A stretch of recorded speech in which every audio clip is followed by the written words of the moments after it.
sexually, there's a direct correlation between your own personal identity. Your true self comes out in sexuality because you're vulnerable. You're there to express your true self. There's nobody else. There's no hiding anything. You're all there. So one feels good with themselves, then they can feel safe and secure and emotionally safe with their spouse. And the act of intimacy itself is this act itself of this kind of embrace is an act of acceptance. The embrace of interplay in this embrace is called the act of acceptance. That's why it's so deep, it's so emotionally powerful. And that has to come from emotional acceptance. So I would suggest that when we engage in this kind of emotional validation, emotional support, praise, validation, that the intimacy side of the relationship will improve. What is the self? Now we'll get down to some work. Look at your wheel, please. On your wheel of strengths, this is called your wheel of strengths. I want you to write down now, these are 6 areas of yourself. When you express yourself to your spouse,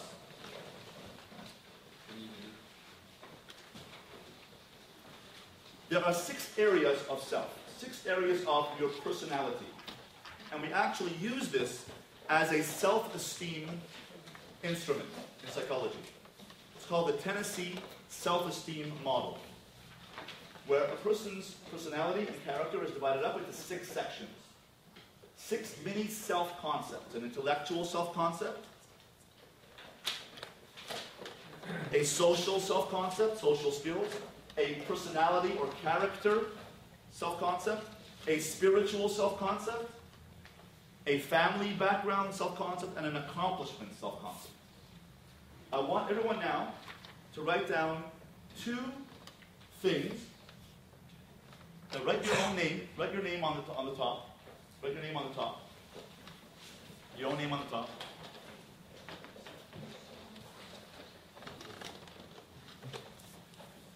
And now, hand it. Some people are here without their spouses because they couldn't make it, or whatever the case may be. That's perfectly fine. Right? Go home and show this to your spouse and do it with your spouse at home. Now, but if your spouse is here, transfer this page to your spouse. Switch pages.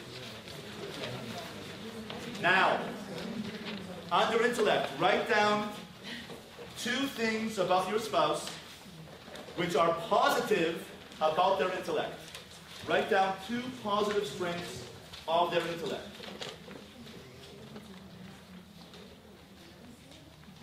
Two strengths of intellect.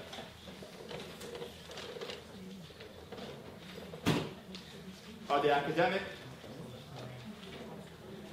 Are they intellectual? Are they a good conversationalist? They know about politics? Do they lead conversations? Do they have common sense? Are they street smart? Are they organized? Efficient? Well-read?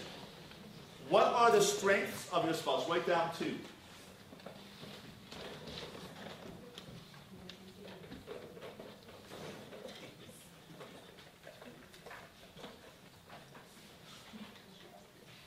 Now, hand it back to your spouse. Switch them over.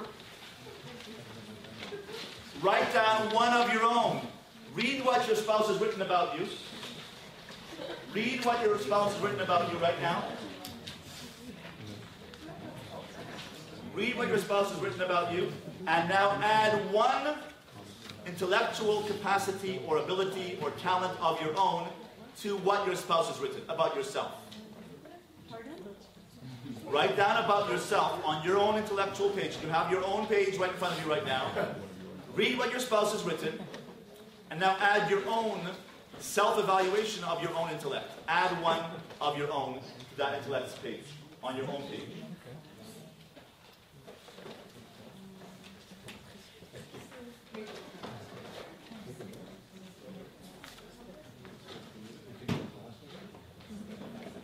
Okay?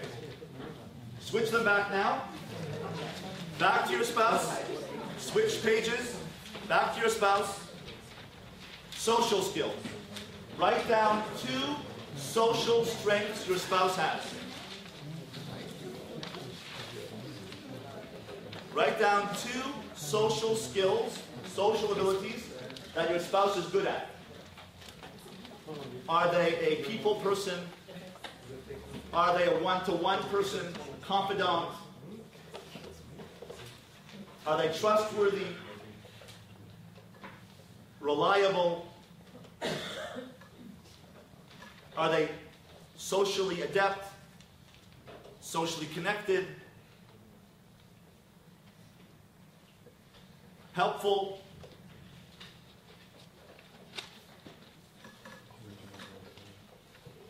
Do they keep a secret? You know the definition of a secret, right? The definition of a secret is something you tell one person at a time.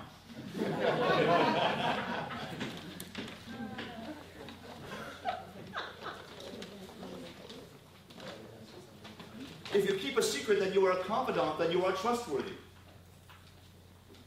Do you respect the confidences of your spouse? Well, I just told my best friend, or the 4 of them. Or I just told my mother, right? Some things have to be kept just between the 2 of you. Social. Now let's switch back to your own. Add 1. Read what your spouse has written about you. Read what your spouse has written about you. And add your own self-analysis of your own self. Remember? Self-esteem. Self-esteem means how you see yourself. It's your responsibility to look at yourself positively. Why? Because the Torah says God made man in his own image. B'Tselem Elokim. You have godliness within you. You have God in you. The word God is a play on the word good. You have God in you, which means you have good in you. When God breathed his soul into you, he breathed himself into you. So you have an obligation to see the godliness in yourself. If you put yourself down, if you don't like yourself, then you're denying your own godliness. You're really denying God. If you believe in God, you have to believe in yourself. You with me? If you believe in God, you have to believe in yourself. Because God created you. Of all the trillions of sperm and ova which were swimming up the canal to create you, you were the one who was chosen. You. Which means you're already a winner. You're already successful. You beat out trillions and billions of sperm and ova to get to where you are today. You are the survival of the fittest. You are the fittest. You're the best. God chose you to be here. Wow, God chose me. Yeah. Let's do a little exercise. Close your eyes and imagine before you were created. Imagine 15 seconds before your own creation, the sperm and ova that were on their way, the ovum, on their way to create you, are swimming toward each other. Well, the sperm is moving and the ovum is maybe not. Right? And imagine that you're about to be created. You're about to be created. Right? Go back in time, go into the womb, go into your mother's womb. Right? Now go, you're 6 months after conception, you're 4 months after conception, you're 3 months after, 2 months after, 1 month after conception, you're 1 week after conception, 1 day after conception, 1 minute after conception. You're at the moment of conception. Go to 10 seconds before conception. Go there. And watch, experience the components of creating you are about to be created. Go to that moment. They're about to be created. They're about to merge. What do you feel? What do you feel in that moment? What do you feel there? Excitement. What do you feel? What do you feel in that about to merge? What are you feeling there? What's in that moment? Pardon? Victory. Victory. Energy. Energy. Victory. What? Anticipation. Hope. Anticipation.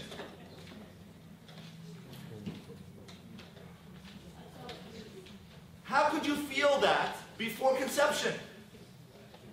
How could you experience that before conception? Your own conception. Do you know why? You do exist. Because in God's mind you do. In God's mind you're anticipating yourself. Which means that energy, of potential energy, is your soul.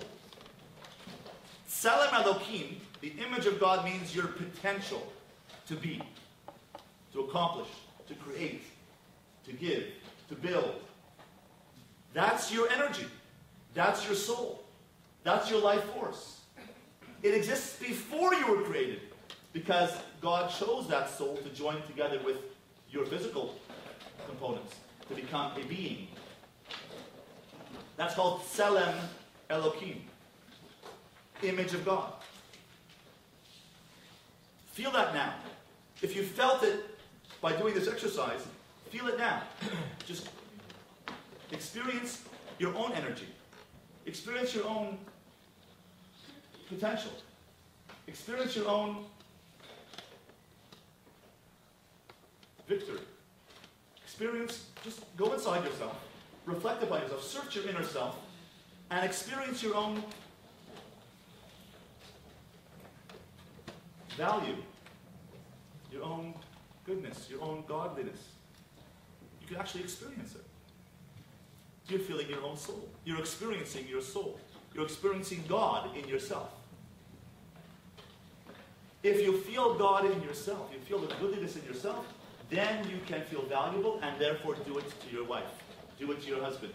Give it over to your children. But you have to find your own goodness first. That's what we're doing in this exercise. You're finding your own validation. You're validating your self-esteem. And once you find it in yourself, then you can give it to your spouse.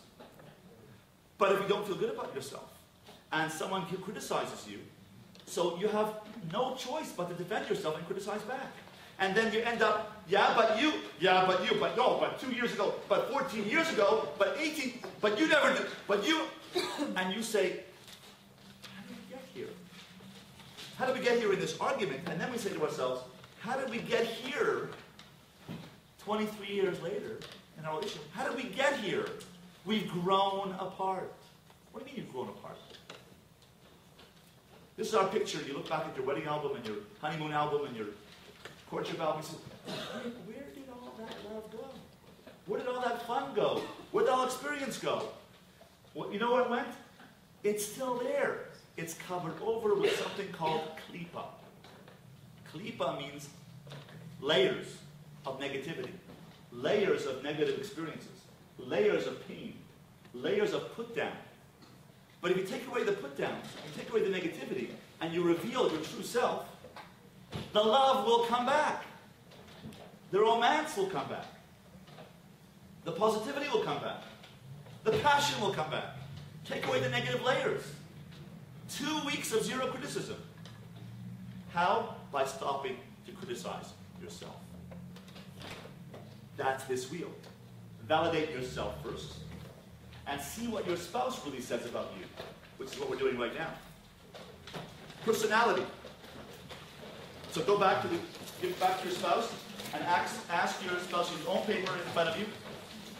Have your own paper in front of you and add your own social skill. What is your social skill of your own that you write about yourself. Read what your spouse has said about you. Do you have your own in front of you now, or have you done that already? We've done that already? Okay, so hold your own in front of you. Put in front of you your own paper. Read what your spouse has said about you. On social skills. We did that. Did that? Did you add your own? Yes. Yes. Now go back to your spouse. Give it back to your spouse. And now we go to personality. Now here's the key. Over here, this is the key to this workshop. Right now, the next 5 minutes. Ready? On the side over here, I want you to write down 8 personality traits. 8 traits. They are. These are 8 traits of God.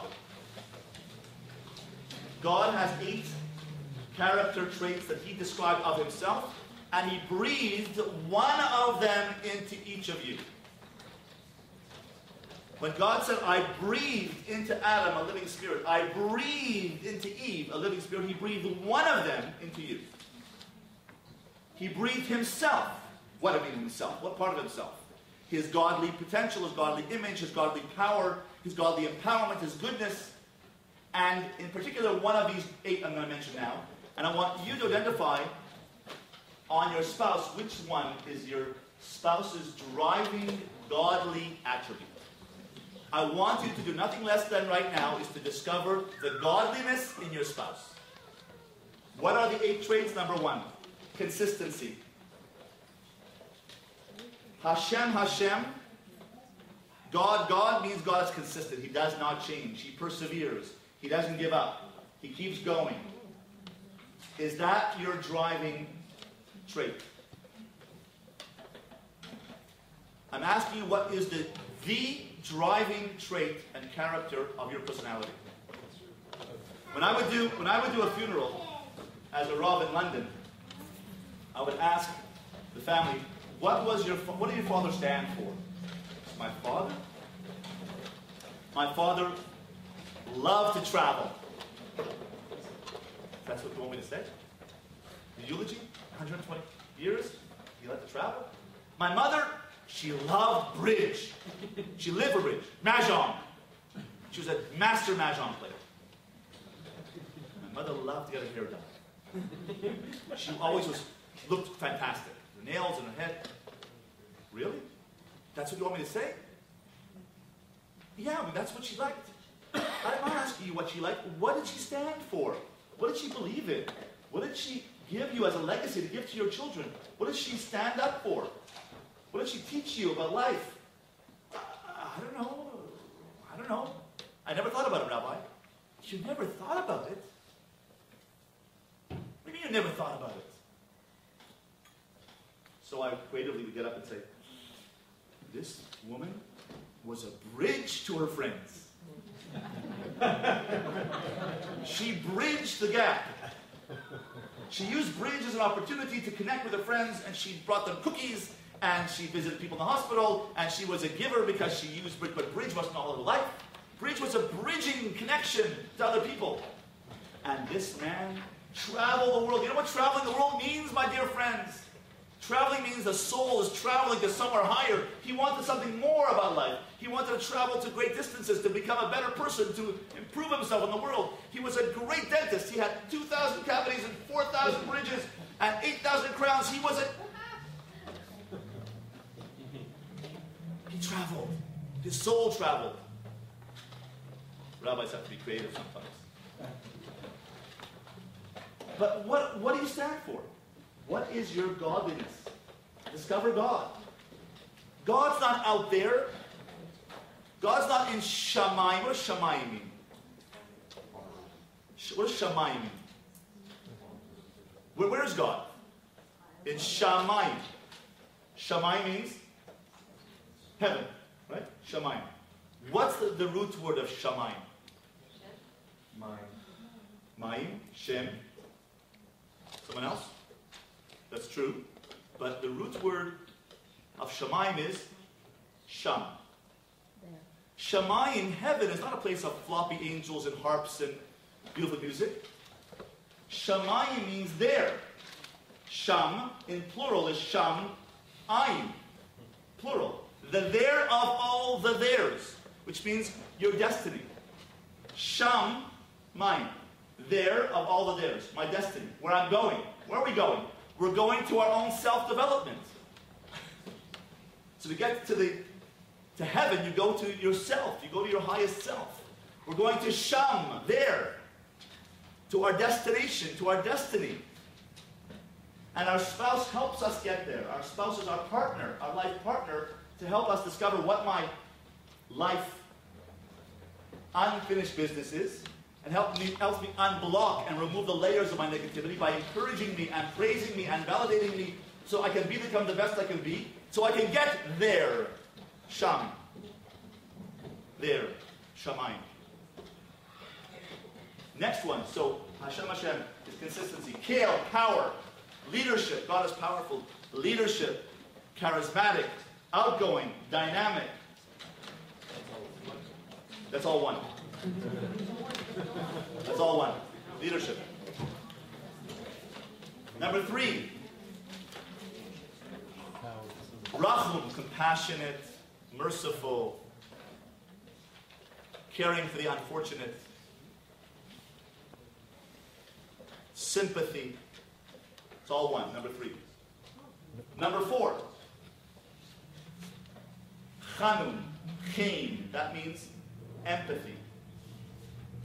Empathy. Nurturing. Sensitive. Identifying with other people's pain. Sharing. Chen is the same word as Noach. Noach and chen.